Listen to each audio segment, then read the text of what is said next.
Bienvenidos, queridos hermanos de Generación Desafiante, al estudio del Evangelio de Juan, que nos mostrará el Mesías, la palabra hecha carne. Qué maravilloso capítulo 7. Del verso del 1 al 10 entendimos quién es la familia del Mesías y quiénes son sus hermanos. Pudimos entender por su propia boca que todo aquel que oye y pone por obra su palabra, ese es su padre, su madre, sus hermanos y hermanas. Esa es su familia. En los versos del 11 al 24 conocimos en medio de la fiesta de Sukkot cómo existen tres tipos de personas cuando conocen al Mesías. Aquellos que piensan que es un engañador, como lo hace la cúpula religiosa. Aquellos que creen que él está loco, que está fuera de sí, como lo dice Marcos 3:21, por boca de su madre y sus hermanos. Y aquellos que creen que él es el Señor, el Rey de Reyes y Señor de Señores. En el versículo 25 a 36 entendimos el origen del Mesías y los dispersos de Israel y cómo el origen de nuestro amado Adón, de nuestro Señor, está en la palabra, justamente, que debía nacer en Belén de Judea, crecer y desarrollar su ministerio en Galilea de los gentiles, para que pueda ir así por las ovejas perdidas de la casa de Israel. Sin embargo, para finalizar el día de hoy, les invito a que estudiemos Juan, capítulo 7, versos del 37 al 53, donde estudiaremos el último y gran día de la fiesta de los tabernáculos, día de gran salvación. Juan, capítulo 7, verso 37 dice, en el último y gran día de la fiesta, Jesús se puso en pie y alzó la voz. Ahora, recordemos un poco antes de escuchar las palabras de nuestro Señor, que es este último y gran día de la fiesta. ¿Por qué? Porque la fiesta de los tabernáculos, en teoría, pues dura 8 días. En el primer día es santa convocación para todo Israel, como está escrito. Levíticos capítulo 23.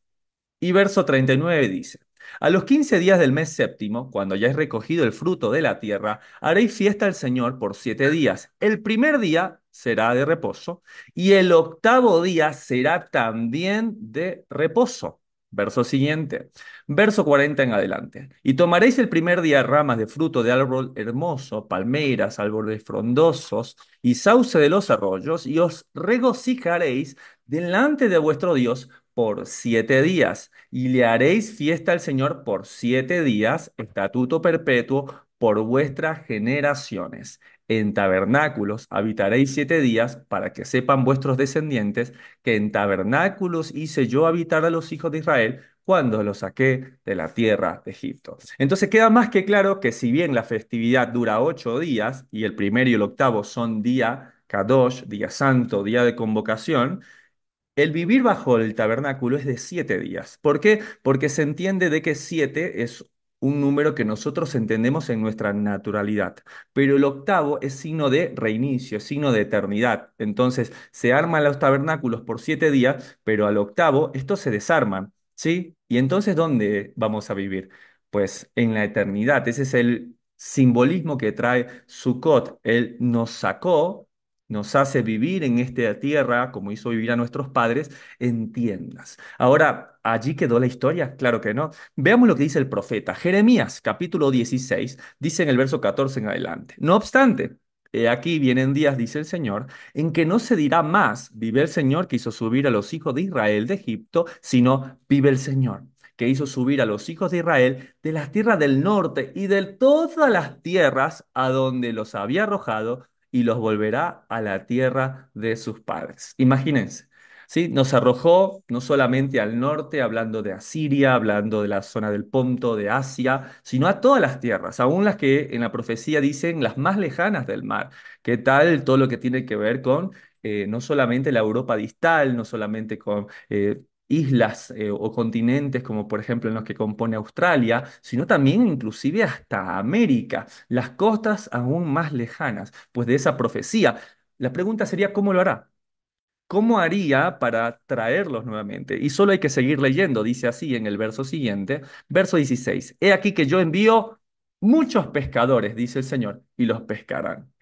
Usted me está diciendo que el mismo Señor que está diciendo por boca del profeta, pues aquel que sus salidas son desde el principio, desde los días de la eternidad, nuestro Señor y Rey, el Mesías Yeshua, dice que Él va a enviar pescadores. Y cuando está en la tierra, ¿qué elige?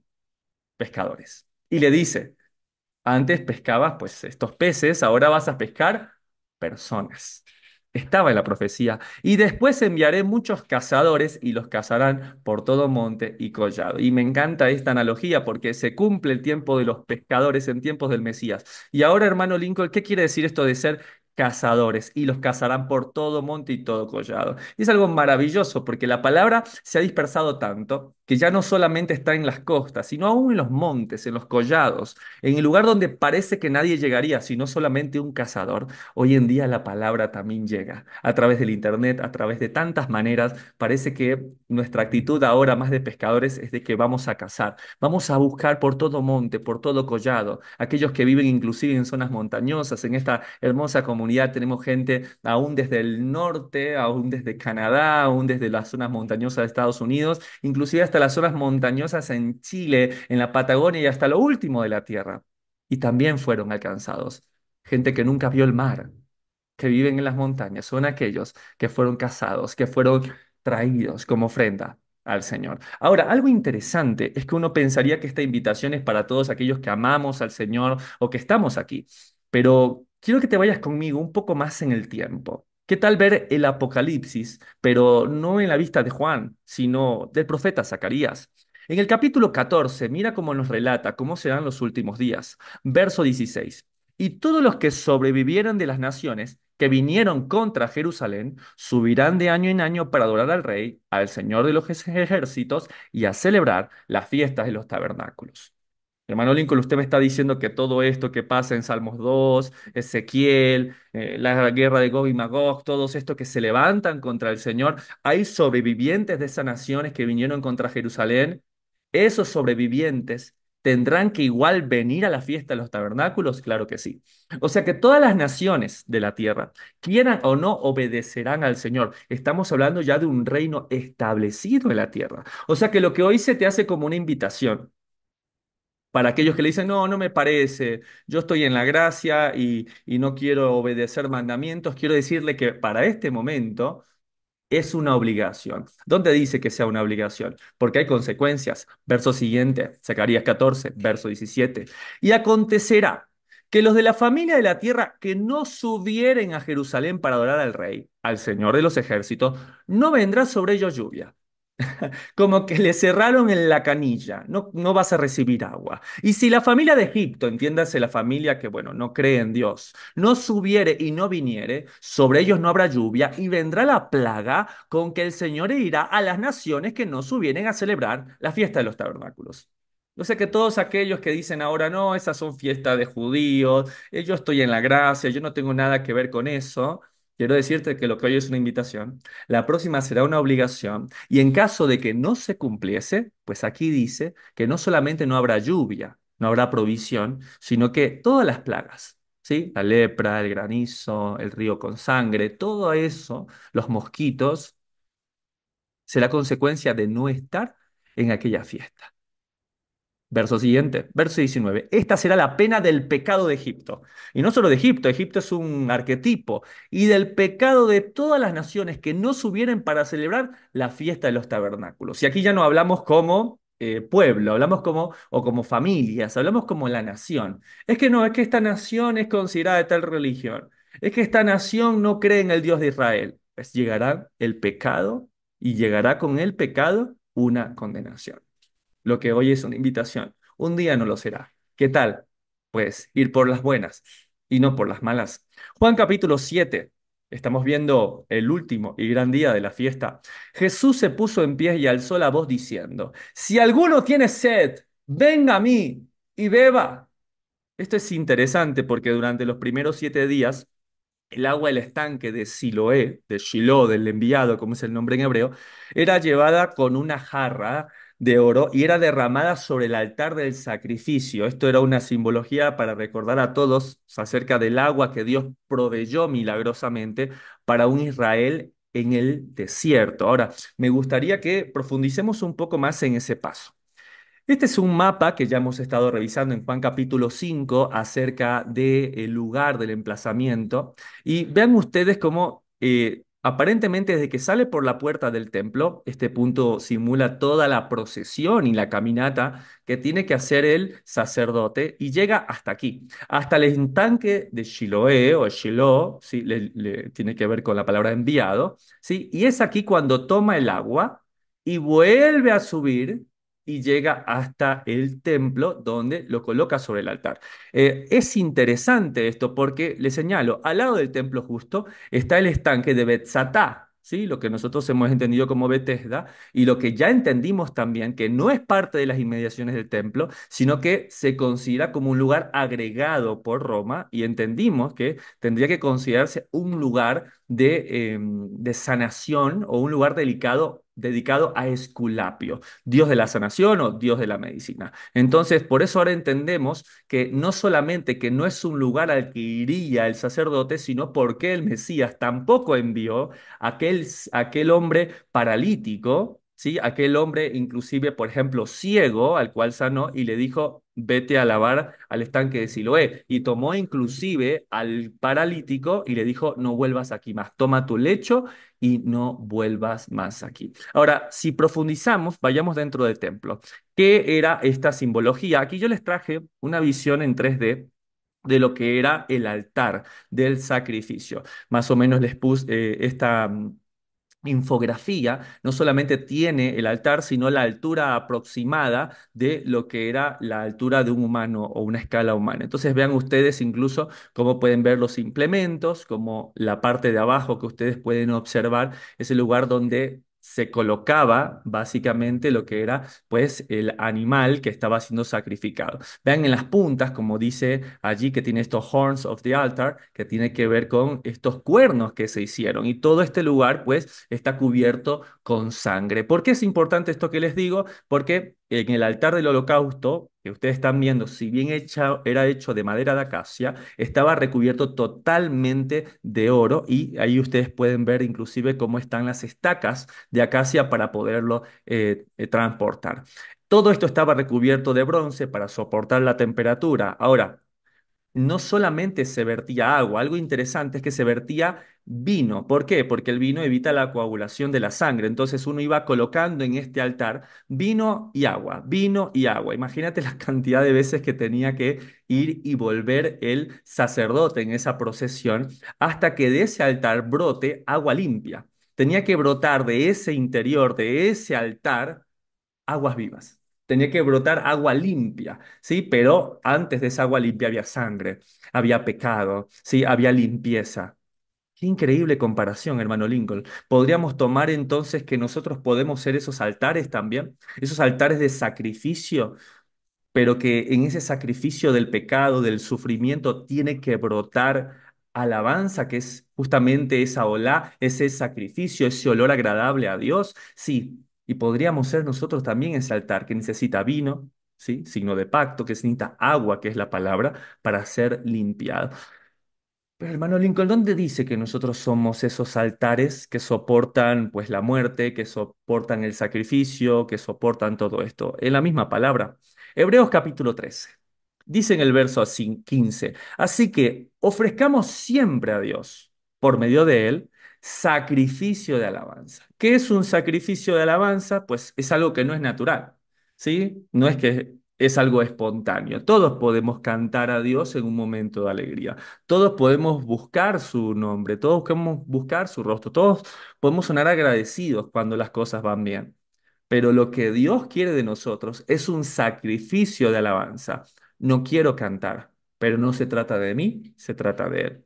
No quisiera dar voces de júbilo, pero no se trata de mí, se trata de Él. Y de hecho dice aquí que hay sacrificios de alabanza, pero es decir, frutos de labios que confiesan su nombre. O sea que lo que realmente Dios quiere de nosotros, ¿sí? Es que nosotros nos volvamos verdaderos altares. Pero ¿cómo es un altar?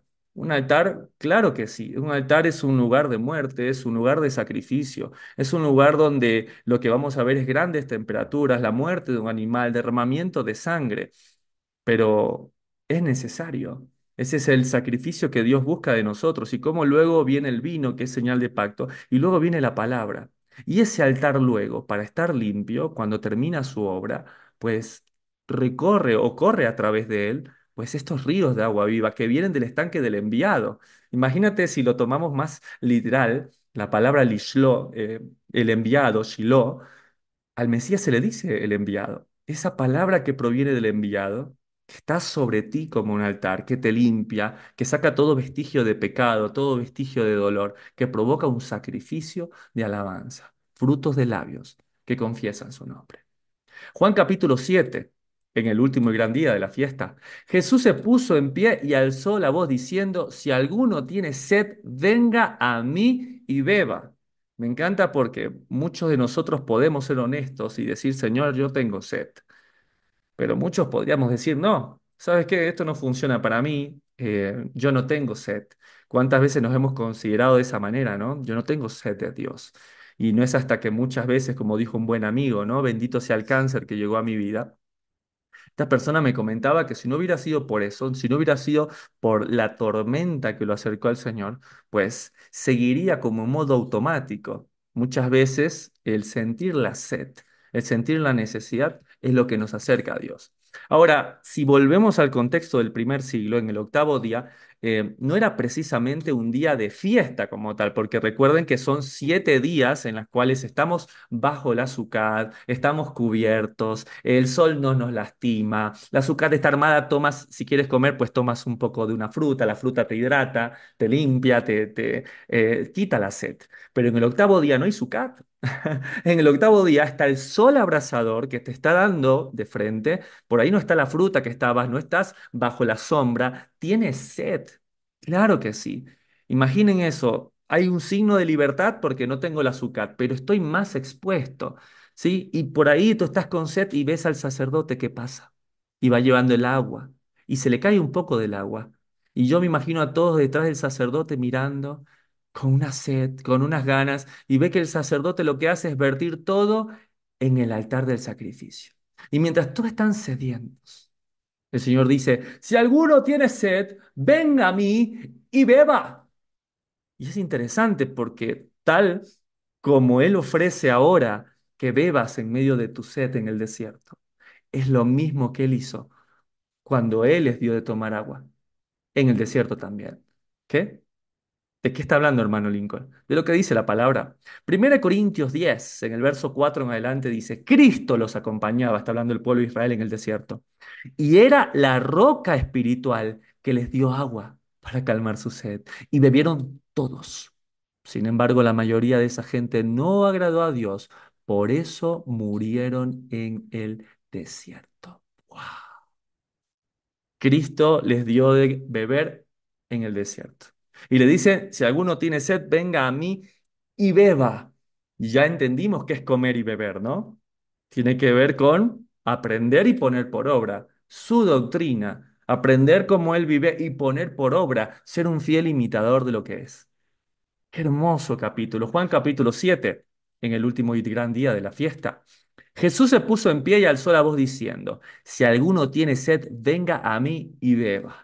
Es una invitación que parece limitada, si alguno tiene sed, pero a pesar de que parece limitada, es para todos. No le está hablando a judíos solamente, está hablando a toda la comunidad que entendimos que eran extranjeros inclusivemente.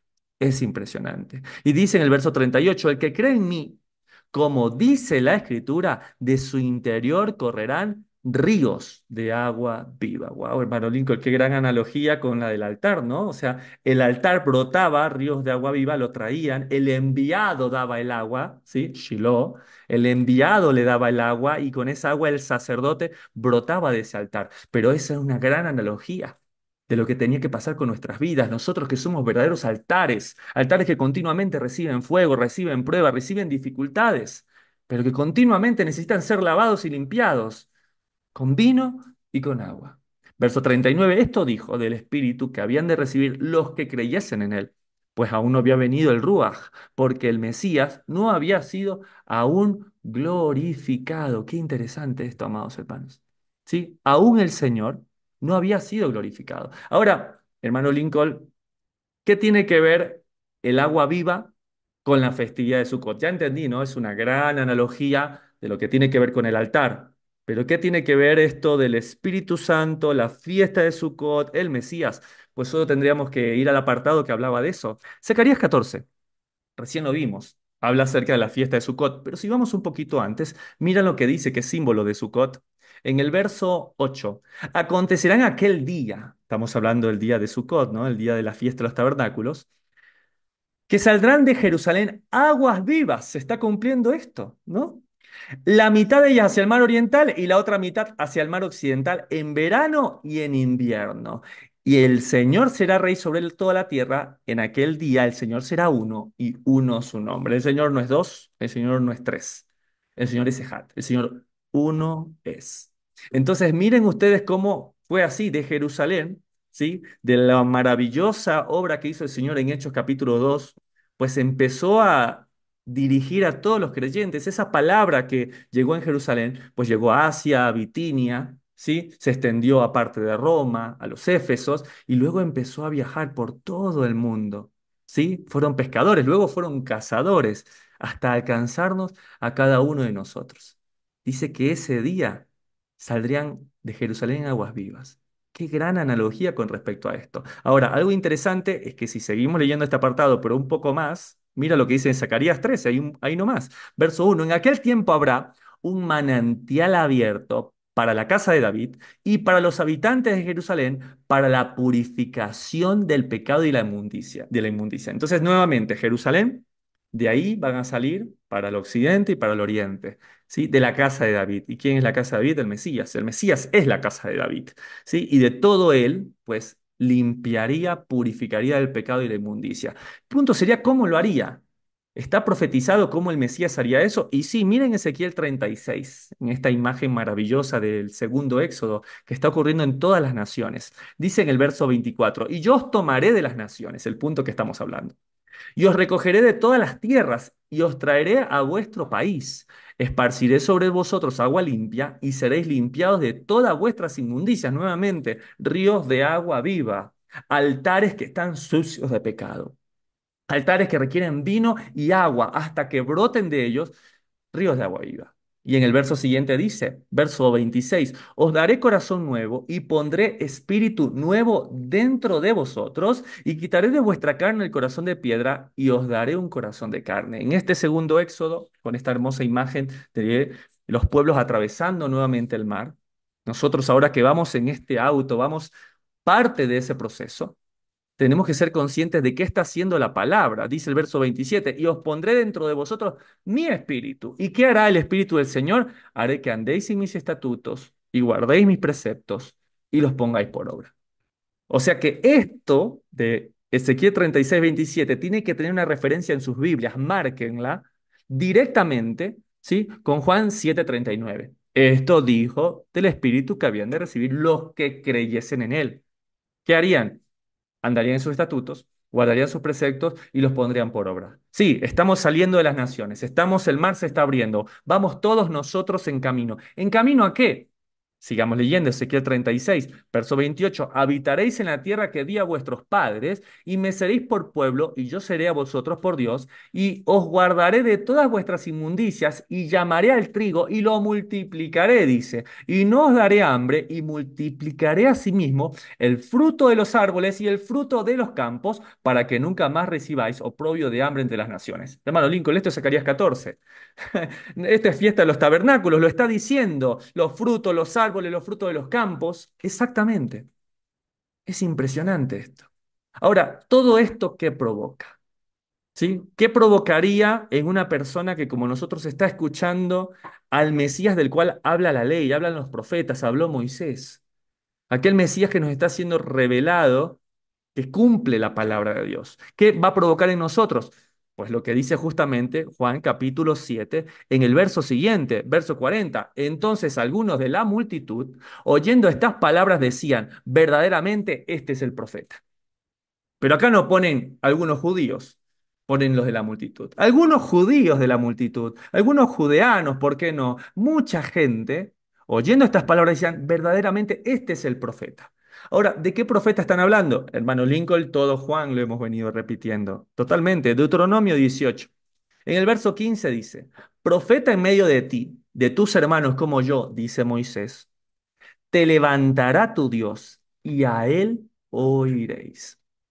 Entonces, hermano Lincoln, ¿estamos seguros de que el profeta, el que está hablando aquí de Deuteronomio 18:15, es el Mesías? Y si estamos seguros, ¿en qué son similares Moisés y el Mesías?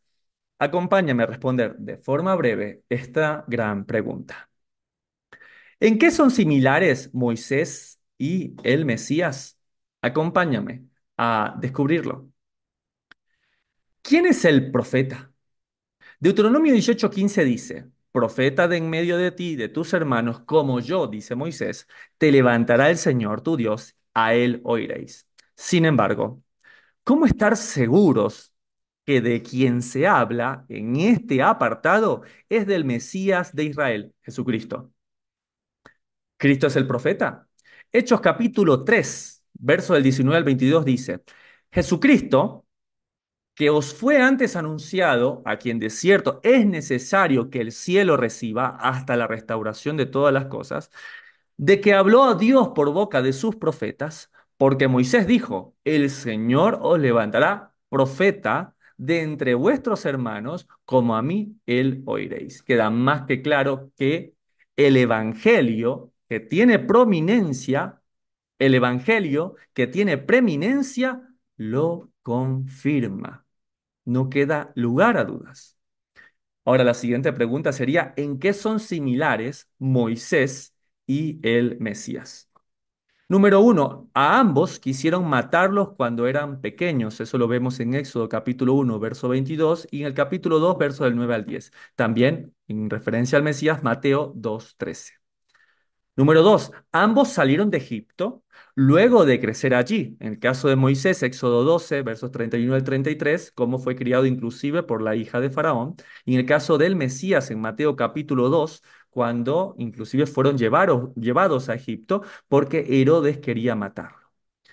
Tercer punto, ambos hicieron milagros, señales y maravillas. Deuteronomio 34, 10, 11 dice que nadie como Moisés haciendo todas estas maravillas en tierra de Egipto. Y en el discurso también de Hechos capítulo 2 y verso 22 es lo que se habla acerca de nuestro Señor. Y punto número 4, a los dos se les dio la tarea de ser jueces y juzgar a Israel. Así lo vimos en Éxodo 18:13, cuando dice que estaba todo el día, desde el amanecer hasta el atardecer, Moisés juzgando al pueblo. Y en el caso del Mesías, en Juan 5, 22 y 23, vimos que el Padre no es el que juzga, sino que todo el juicio le fue dado al Hijo.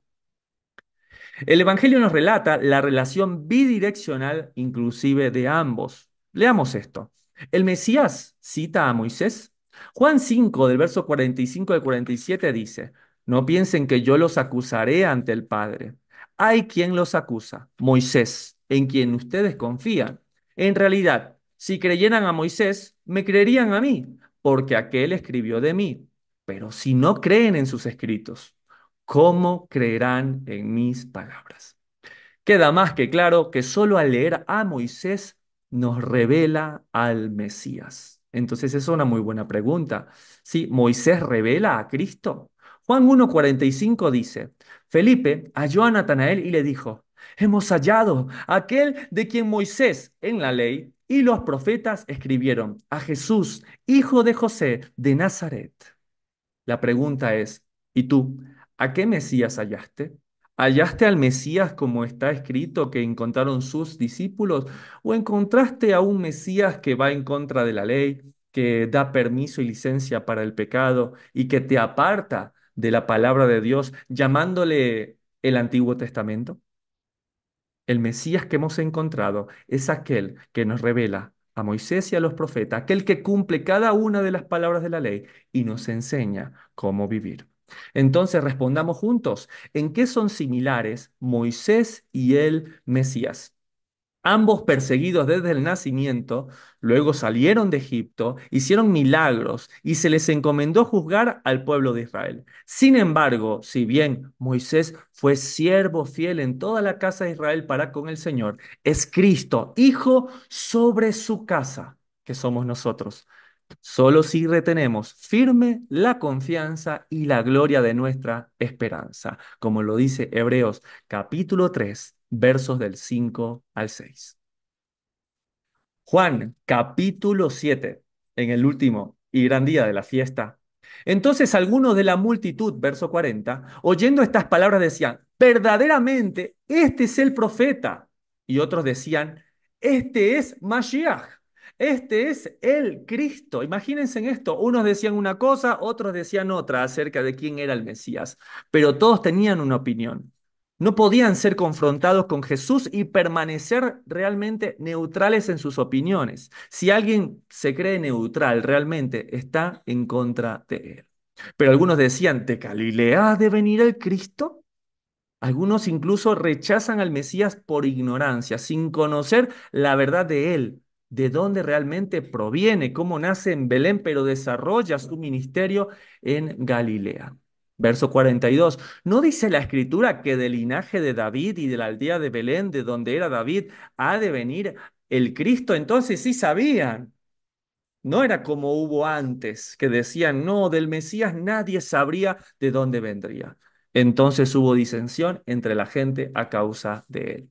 Entonces, para que no te pase a ti que por ignorancia niegues al Mesías, te recomiendo que vayas al apartado de respuestas breves a grandes preguntas y vayas a ver el estudio. ¿Es cierto que nadie sabría de dónde vendría el Mesías? Es un fragmento de Juan 7, 25 al 36. Ahí te podremos explicar cómo la Biblia dice que Él cumple cada uno de los requisitos para ser el Mesías. Porque si no, hoy en día el gran rabinato de Israel cree que puede nombrar Mesías a cualquier persona, aunque no nazca en Belén de Judea, porque les recuerdo que Belén no es territorio de Israel actualmente, sino territorio árabe. Por lo tanto, cualquier Mesías o falso Mesías que quieran hacer en Belén, ni siquiera sería israelita, sería pues árabe. Nuestro Mesías ya vino y su nombre es Yeshua HaMashiach. Ahora, ¿saber esto me va a librar de las disensiones, hermano Lincoln? La respuesta es no, pero te hará ser del equipo, del lado del verso 41, que dice, otros decían, este es el Cristo, que somos nosotros, pero algunos decían, de Galilea de venir el Cristo. ¿No dice la escritura que del linaje de David, de la aldea de Belén, de donde era David, ha de venir el Cristo? Verso 43. Hubo entonces disensión entre la gente a causa de él. A mí me gustaría tomar un momento para hablar con ustedes de esto como hermanos en la fe. Contrario a lo que se enseña en el Evangelio de la Prosperidad o en ciertos grupos carismáticos de los cuales yo pertenecí mucho tiempo, el Mesías no viene a unir el mundo, no viene a ser one world, ¿sí? Más bien viene a dividirlo, ¿sí? En este caso, del verso 43, Jesús dividió a las personas, hizo disensión. De hecho, miren que la palabra disensión no es como que simplemente no estaban de acuerdo. Dice así en el verso, dice así la palabra en griego. Del G4978, la palabra cisma, es una división o brecha, la palabra cisma, rotura, desaveniencia, dice disensión, división, pero veamos la raíz, dice la palabra giso, es un verbo a partir, dividir, cortar, abrir, dividir, partir, rasgar, romper, imagínense. Ahora, ¿no les pasa que cisma suena como a sismo? Suena como a terremoto, si bien no son la misma palabra, sí tienen cierta relación. Y hermano Lincoln para mí tendría mucho sentido, porque desde que conozco a Cristo, a Mashiach, a Yeshua, pues mi vida se ha vuelto un verdadero terremoto. Ha sido una ruptura de mi familia, una ruptura de mi trabajo, una ruptura, se movió el piso. Yo creía que estaba bien, que estaba en una congregación, que me amaban los pastores, que me querían los líderes, y de repente todo se derrumbó, todo se cayó. De repente, pues toda la paz que tenía se convirtió en guerra. Y preguntémosle al Señor qué piensa acerca de esta palabra disensión en sus propias palabras. Mateo 10, verso del 32 al 39, aunque aquí empezamos desde el 30, dice así: No penséis que he venido para traer paz, sino espada. Porque he venido para poner en disensión, y vamos a ver qué es disensión, al hombre contra su padre, a la hija contra su madre, a la nuera contra su suegra, y los enemigos del hombre serán los de su casa, enemigos. El que ama a padre o madre más que a mí, no es digno de mí. El que ama a hijo o a hija más que a mí, no es digno de mí. Y el que no toma su cruz y sigue en pos de mí, no es digno de mí. Hermano Lincoln, me parece que la palabra disensión tiene que ver más con esto que con simplemente una desaveniencia. ¿Quieres saber si realmente el Mesías está dando frutos en tu vida? ¿Quieres saber si realmente la predicación de Mashiach está en ti? Esto tiene que estarte pasando en todos los aspectos de tu vida. Y con esto no quiero decir que andemos peleando con todo el mundo, ni que tengamos o no busquemos la paz, como dice la palabra. Lo que digo es que esto es perfectamente coherente con las palabras del Mesías a sus hermanos, cuando les dice, a ustedes el mundo no puede aborrecerlos, ustedes son del mundo, pero como yo declaro que sus obras son malas, pues entonces yo lo aborrezco. A mí me encantaría tener el mejor ambiente de trabajo y trato de hacer lo mejor por mis pacientes y tratar con respeto a mis compañeros y colegas. Pero yo no voy a actuar de manera corrupta, ni voy a aceptar ningún tipo de cosa que no esté o no sea legal o no esté conforme a la palabra de Dios. Y eso va a hacer que los demás se escandalicen. Eso va a hacer, pues, que tus compañeros de trabajo, va a hacer que tu propia familia esté en contra porque nosotros queremos agradar a Dios y no agradar a los hombres. Entonces, muchas veces eso va a hacer que no sea paz lo que vivamos, sino sea espada. En el último gran día de la fiesta, Juan capítulo 7, verso 44 dice, y algunos de ellos querían prenderle, y esta palabra se entiende mejor, ¿no? Como la palabra disensión, quieren agarrarlo, quieren despedazarlo, quieren matarle, pero ninguno le echó mano. Los alguaciles vinieron a los principales sacerdotes y a los fariseos y estos les dijeron, ¿y por qué no lo habéis traído al Mesías, a este hombre que se hace llamar el Mesías? Verso 46, los alguaciles respondieron, jamás hombre alguno ha hablado como este hombre. ¿Cómo voy a meter preso a alguien que habla así? Y quisiera dar un poco de contexto. Estos no son guardias romanos. Acuérdense que el templo no puede tener paganos. Entonces existía la guardia romana y existía la guardia del templo, los alguaciles del templo. Entonces, estos eran judíos, no eran extranjeros. Estos eran judíos, observantes, creyentes, ¿sí? Que daban su servicio, que trabajaban para la guardia personal del templo. Entonces ellos son hombres que están acostumbrados a escuchar Torá. Ellos escuchan, ellos guardan Shabbat, ¿sí? Son hombres circuncidados al octavo día, seguramente de la tribu de Judá, que están sirviendo al templo. Claro, y ellos empiezan a escuchar, aquel hombre dice, ve, agarra a este, y de repente piensan a escuchar que toda su vida y todo lo que es y lo que habla, habla de la palabra de Dios. Es que ningún hombre ha hablado así antes. Ya me mandaste por Teudas, ya me mandaste por Judas el Galileo, nos enviaste por tantos otros hombres, como luego lo cita justamente el maestro de Pablo Gamaliel ante el concilio, el Sanedrín, cuando quieren golpear a los discípulos del Señor. Entonces, ellos han escuchado la palabra. Entonces, ¿cómo quieres que yo haga esto si este hombre no ha hecho más que hablar lo que está escrito? Estos no eran guardias romanos. Estos son judíos que trabajan como alguaciles, hombres que escuchan la palabra. El arresto no tiene éxito, no porque los alguaciles sean unos incompetentes, ¿sí? No solo porque no era el tiempo, como ya lo vimos, es el tiempo de Pesaj, cuando él va a ser atrapado, cuando él va a ser sacrificado, no el tiempo de Sucot, sino que aún los alguaciles fueron alcanzados por las palabras del Señor. ¿Acaso no hemos visto que lo mismo ha pasado con Pedro, con Pablo, con tantos otros? ¿No acaso eso también lo dice la Biblia? Hechos capítulo 16.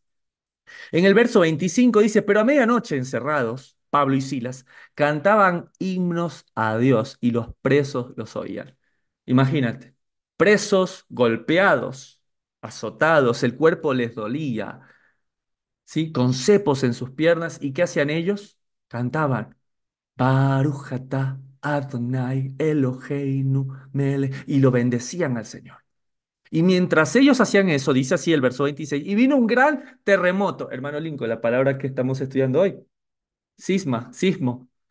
Vino un gran terremoto y se abrieron todas las puertas y las cadenas de todos se soltaron y despertando el carcelero, viendo abiertas las puertas, sacó la espada y se iba a matar pensando que habían huido. Y claro que sí, se les va y es preferible que se mate él que venga otro y lo mate, porque así trabajaban estos carceleros. No crean que, bueno, tenían una vida, podían vivir mejor con su familia, más tranquilos, pero se les escapaba uno y la vida del preso era su vida. Dice así el verso siguiente, Hechos 16. Verso 28. Mas Pablo clamó a gran voz diciendo, no te hagas ningún mal, pues todos estamos aquí. Él entonces, pidiendo luz, se precipitó adentro y temblando se postró a los pies de Pablo y de Silas, y sacándolos les dijo, señores, ¿qué debo hacer para ser salvo? Y dijeron, cree en el Señor Jesucristo y serás salvo, tú con tu casa. El testimonio para con los de afuera. El testimonio de lo que somos, aún en los lugares más impensados, aún en los momentos de más dolor, aún en los momentos cuando te sientes preso, cuando te sientes encerrado, ¿sí? Aún cuando te sientes que estás afectado de tal manera. ¿Qué hicieron estos hombres? Lo leímos recién. Sacrificio de alabanza. Frutos de labios que confiesan su nombre. Hermano Lincoln, yo pensaba en enfermedad, yo pensaba en momento de dificultad económica, estar preso, golpeado, con grilletes. Allí cantaron, allí confesaron su nombre, allí dieron sacrificio de alabanza. Eso es el último gran día de la fiesta. Juan capítulo 7, verso 47 dice, entonces los fariseos le respondieron, a los alguaciles, ¿no? ¿También vosotros habéis sido engañados? ¿Acaso ha creído en él alguno de los gobernantes o de los fariseos? Y eso golpea mucho mi corazón. Yo por mucho tiempo fui parte de una religión en la cual lo que decía el cura o lo que creía el sacerdote, lo que venía desde Roma, era lo que yo creía.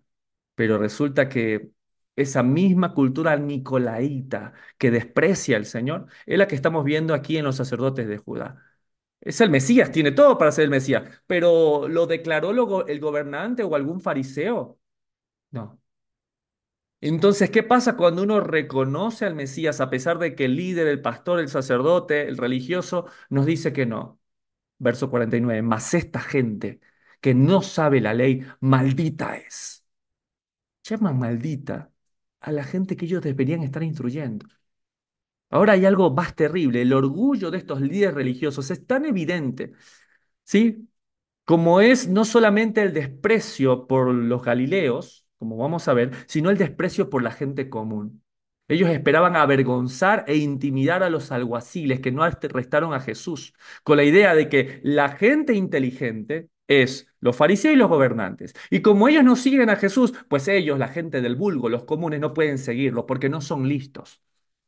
Y eso es terrible, porque la única vez que se llama maldito a alguien no es porque no lo sepa, sino porque no cumple algo que aprendió. Deuteronomio 27, vamos a leer del verso 14 al 16, pero vamos a leer de la TLA. Dice así, estas son las maldiciones que leerán los sacerdotes ante todo el pueblo. Una vez leída cada maldición, y para declarar que está de acuerdo, el pueblo gritará con fuerza, Amén. Maldito sea el que haga un ídolo y luego lo esconda. Maldito es el que desprecie a su padre o a su madre. Maldito sea el que le robe terreno a su dueño. Maldito el que engaña a un ciego y los desvíe de su camino. Maldito el que trate mal a los refugiados, entiéndase a los extranjeros, a las viudas y a los huérfanos. Maldito el que tenga relaciones sexuales con la mujer de su padre o su hermana, su suegra o incluso un animal. Maldito el que traicione a su amigo y lo mate. Maldito el que cobre dinero para matar a un inocente. Maldito sea el que no obedezca estas instrucciones. Esto es ser maldito, ¿sí? Pero si hoy, por creer en el Señor Yeshua y en su Torá, te dicen maldito los religiosos, que así sea. Si el día de hoy, por creer en Mashiach y en su palabra, ¿sí? El pastor, el líder, el sacerdote, el rabino que decía Marte, hoy te maldice, pues que así sea. Así se lo dijeron al pueblo que creyó en el Señor hace más de 2000 años. Nada ha cambiado. Por eso tenemos que prestar mucha atención a Juan capítulo 7, el último día de la gran fiesta. Verso 50, les dijo Nicodemo, el que vino de noche, el cual era uno de ellos, era fariseo, pero había hablado con el Señor. Y sus palabras estaban calando en su corazón. 51, ¿juzga acaso nuestra ley a un hombre si primero no le oye y sabe lo que ha hecho? Nicodemo intentó razonar con los líderes religiosos, ¿sí? Y les advierte que la ley justamente dice que no podemos juzgar sin justo juicio, algo que hemos estado aprendiendo. Verso 52. Respondieron y le dijeron, "Ja, ¿eres tú también Galileo? Todo a modo de burla. Escudriña y ve que de Galilea nunca se ha levantado profeta. ¿Sí? Nuevamente, en estas líneas podemos leer el desprecio, ya no solamente por la gente común, sino por el clasismo, por el lugar de residencia. Los líderes religiosos que vivían en Jerusalén y en Judea desprecian a las personas de Galilea y con frecuencia incluso se burlan de ellos. Por eso, acompáñame a responderles una gran pregunta, pero de forma breve. ¿Es cierto que ningún profeta provino de Galilea? ¿Es correcta la afirmación de Juan 7, verso 52 por boca de los fariseos? Acompáñenme a responderla. ¿Nada bueno de Galilea? Antes de revisar la afirmación de los líderes religiosos de Juan 7:53, de Galilea nunca se ha levantado profeta, debemos entender el clasismo de la época en cuanto a la región de residencia. Un dicho de Judea dice, ve al norte por riquezas, pero al sur por sabiduría. ¿Por qué se compuso este proverbio? Porque, aunque Galilea al norte era la parte próspera, el templo, el Sanedrín, las escuelas, la yeshivá y la clase educada se hallaba al sur, en Judea y Jerusalén. ¿Ningún profeta vino de Galilea? Nadie estaba más equivocado que los fariseos, que al oír al uno de los suyos, Nicodemo, decir del Galileo Jesucristo, nuestra ley no juzga a un hombre a menos que primero haya oído de parte de él. Los fariseos, queriendo menospreciarlo, dijeron, tú no eres también de Galilea, ¿verdad? Escudriña y ve que de Galilea no se levantó ningún profeta. Para estos líderes religiosos de Judea, nada bueno podría venir de Galilea. Y en su desprecio no se percataron que estaban equivocados, pues más de un profeta incluso provino de Galilea. ¿Ningún profeta entonces vino de Galilea? Veamos la Biblia. Segunda de Reyes, capítulo 14 y verso 25 dice, Joás, rey de Judá, restauró los límites de Israel conforme a la palabra del Dios de Israel, la cual él había hablado por su siervo, Jonás, hijo de Amitai, profeta de Gat-Efer. Y vean ustedes cómo les traigo un mapa de dónde está Gat-Efer, zona de la tribu de Zabulón. Este profeta que es imagen de Cristo que va a predicar a los gentiles. Inclusive se encontraba a solo 3 millas del norte de Nazaret, en la Baja Galilea. Josué, capítulo 19, verso 10 hasta el 13, nos dice claramente, la tercera suerte tocó a los hijos de Zabulón, conforme a sus familias, y el territorio de su heredad fue hasta Sarit, pasando de allí hacia el lado oriental de Gad-Efer y a Itacasín, sale a Rimón rodeando a Nea. Entonces, claramente no es correcta la aseveración de que nada bien bueno vino de Galilea. Profeta Jonás provino de allí. Inclusive quisiera comentarles que ningún profeta vino de Galilea, además de Jonás. Existe una posibilidad de que existiese inclusive uno más. Primera de Reyes, capítulo 17, verso 1 al 3 dice, Elías Tisbita, morador de Galaad, dijo, vive el Dios de Israel en cuya presencia estoy, que no habrá lluvia sino por mi palabra. Y vino a él la palabra del Señor diciendo, apártate de aquí y vuélvete al oriente y escóndete en el arroyo de Kerit, que está frente al Jordán. Esta zona de Tishbe, si bien no existe consenso en cuál lugar pueda quedar, lo que estamos seguros es que es de la zona de Galaad, la zona montañosa, esta zona que es considerada como la Baja Galilea, en la zona de Neftalí, cerca justamente de Wadi Zorat, que es el lugar donde les estoy marcando. Así que es interesante saber que probablemente existe la posibilidad de que Elías también haya provenido de Galilea. Ahora, ¿es cierto que ningún profeta provino de Galilea? Qué equivocados estaban aquellos fariseos. Pues no solamente tenemos una lista, Jonás, presumiblemente Elías, sino también es posible que Nahum, por el lugar de su aldea, también haya venido de Galilea e incluso el profeta Oseas. Sino que el mayor profeta que existió fue Galileo, el Mesías de Israel, Yeshua, Rey de Reyes y Señor de Señores. Juan capítulo 7, en el último gran día de la fiesta, verso 52, respondieron y dijeron, ¿eres tú también Galileo? Escudriña y ve que de Galilea nunca se ha levantado profeta. Ahora entendemos que no es así. Y verso 53, cada uno se fue a su casa. Todos discutieron. Unos que era el Mesías, otros que engaña, otros dicen que estaba loco, otros estaban asombrados por su doctrina. Pero finalmente el resultado es el mismo. Cada uno de ellos se fue a su casa. Luego del bullicio, ninguno lo invitó a quedarse en su hogar. Supongo que unos por miedo de lo que pensarían los líderes judíos, otros porque creían que tendría lugar para quedarse. Sin embargo, está escrito que muchas veces el Hijo del Hombre no tuvo ni siquiera un lugar para recostar su cabeza.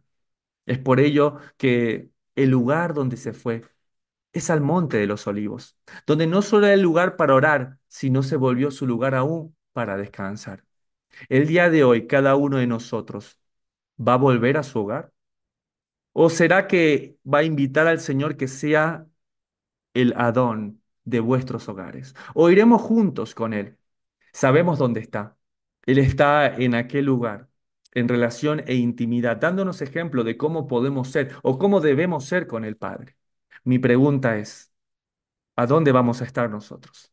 Vamos a dejar nuestras Biblias y vamos a agradecer por esta palabra, pero caminaremos donde la Biblia nos está llevando. Aquel lugar, aquel monte de los olivos, donde podemos encontrarle a quien es el Mesías, la palabra hecha carne.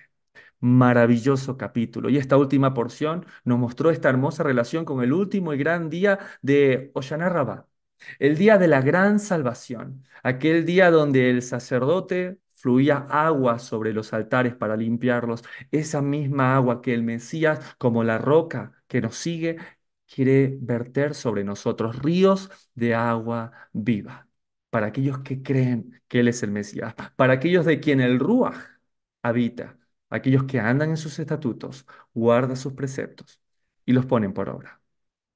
Hasta acá llega la grabación del día de la fecha.